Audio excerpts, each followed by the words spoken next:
অনেকদিন পর আজকে আমি একটা ব্লগ করছি। তোমরা সবাই কেমন আছো অবশ্যই আমাকে কমেন্টে জানিও। আর আমরাও সবাই খুব ভালো আছি। আজকে আমি মা বাবা সবাই মিলে যাব মেজদিদের বাড়িতে। শুধু কিন্তু আমরাই নয়, ওদিক থেকে কিন্তু বড়দি আর বড় জামাইবাবু কিন্তু যাবে। তো আজকের ব্লগটা আমাদের বাড়ির চারিপাশে প্রকৃতি দিয়ে শুরু করলাম। সকালবেলা ঘুম থেকে উঠে আমার প্রথম কাজ ব্রাশ করা। ব্রাশ করে এসে দেখছি মা কিন্তু ব্রেকফাস্ট বানাচ্ছে। আজকের পুরো ব্লগটাই কিন্তু তোমাদের আমার পাশে থাকতে হবে, পুরো ব্লগটা দেখতে হবে। হঠাৎ আমরা সবাই ফুল ফ্যামিলি মিলে কেন মেজদিদের বাড়িতে যাচ্ছি, পুরো ব্লগটা দেখলে কিন্তু তোমরা বুঝতে পারবে। যাই হোক, কথা বলতে বলতে কিন্তু ব্রেকফাস্ট পুরো রেডি হয়ে গেছে। আর আজকে জানো তো বাইরের ওয়েদারটা কিন্তু খুব সুন্দর হাওয়া দিচ্ছে সকাল থেকে। তো যাই হোক, প্রকৃতি দেখতে দেখতে কিন্তু আমি ব্রেকফাস্ট করে নিয়েছি। তো বেরোনোর আগে তো রিচ খাবার খাওয়া যাবে না, তাই মা একটা পেঁপে পেরে নিল, এটাকে এখন রান্না করবে, যদিও আমি খাই না। আর এটা হচ্ছে টক শাক। আর এদিকে আমার বাবা যেন কোথাও একটা যাচ্ছিল, তাই আমি দাঁড় করেই জিজ্ঞাসা করছিলাম যে কোথায় যাচ্ছ। তো প্রায় দুপুর হয়ে গেছে, এখন যাবো আমি স্নান করতে। স্নান করে এসে ভাবছি যে কি জামা নেবো, আমি কিছুই ডিসাইড করতে পারছি না যে কোন শার্টটা নেবো বা কোন টি শার্টটা নেবো।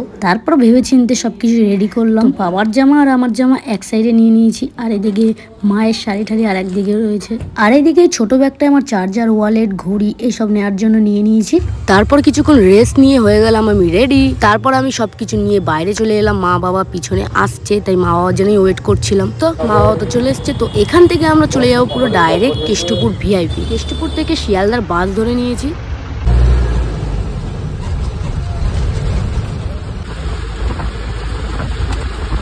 তারপর আমরা শিয়ালদা চলে এসে কিছুক্ষণ ওয়েট করেছিলাম, কারণ আমাদের ট্রেন 4:40 ছিল। তারপর ট্রেনে উঠে দিদি জাইমু সবার সাথে দেখা হয়ে গেল। আমাকে অনেকদিন পরে দেখলো তো তাই অবাক হয়ে গেছে, একদম চোখের পাতা ফেলছেই না। দেখতে দেখতে কিন্তু আস্তে আস্তে সন্ধ্যা হয়ে গেছে। তারপর দেখো আমি আর জাইমু কিন্তু ওকে পায়ের উপর একদম ঘুম পাড়াচ্ছিলাম, আর সবাই দেখছিল আমাদেরকে যে কিভাবে ঘুম পাড়াই।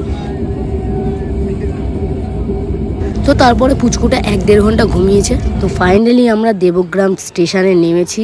তারপর টোটোতে বসে কিন্তু আমরা সবাই চা খাচ্ছিলাম।